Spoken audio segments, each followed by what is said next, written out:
just because Oh, the name it's good to be back with you. It is great to be back with you. And I want to thank the people of Iowa. Because ever since the first trip I played here as a presidential candidate, you have been informing and helping me be a better candidate, and you undoubtedly will help me be a better president.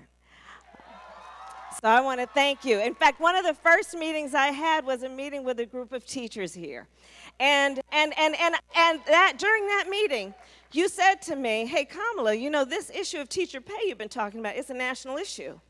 And it was because of the conversation that we had that as my first policy proposal, I am prepared to make the first federal investment in the history of our country in closing that teacher pay gap. I thank you. And so that's part of the backbone of what I believe needs to be done right now, which is to make the case for America. Make the case for our America. An America where health care is a right, not a privilege.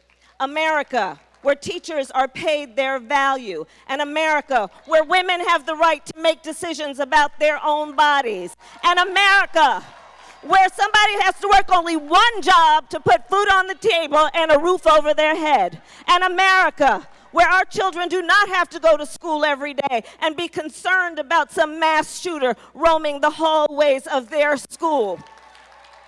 An America where we have a president of the United States who knows it is a sign of strength not to beat people down, but to lift people up. So I'd like to tell you a little bit about my background. So I was raised as a child as a daughter of the civil rights movement. My parents met when they were active in that movement. My sister and I joke that we grew up surrounded by a bunch of adults who spent full time marching and shouting. In fact, our mother was all of 5 feet tall, but if you had ever met her, you would have thought she was 7 feet tall. And my mother was the kind of person who, if you ever came home complaining about something, the first thing she'd do, she might put a hand on her hip, she'd look at you and she'd say, so what are you going to do about it? So I decided to run for president of the United States.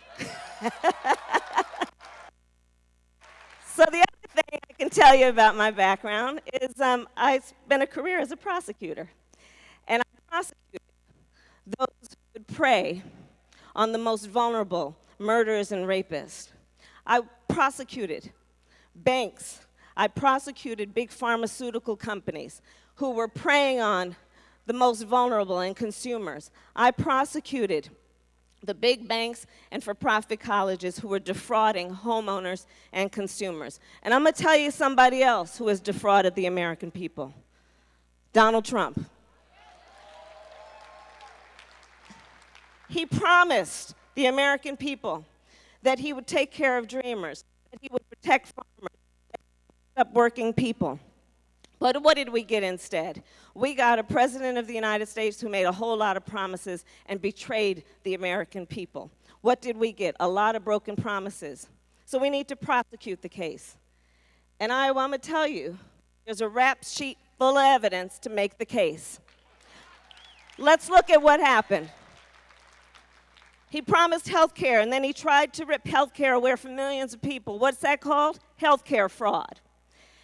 He said he was for working people. Then he passed a tax bill benefiting the top 1% and the biggest corporations in this country. That's tax fraud. He believes the president of Russia and a North Korean dictator over the word of the American intelligence community. Securities fraud. And then he claims to be the best president we've seen in a generation. Well, I say let's call Barack Obama because that's identity fraud.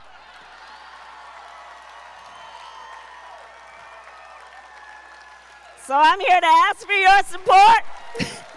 I'm here to ask for your support because I am prepared to make the case for America and to prosecute the case against Donald Trump. Thank you, Iowa.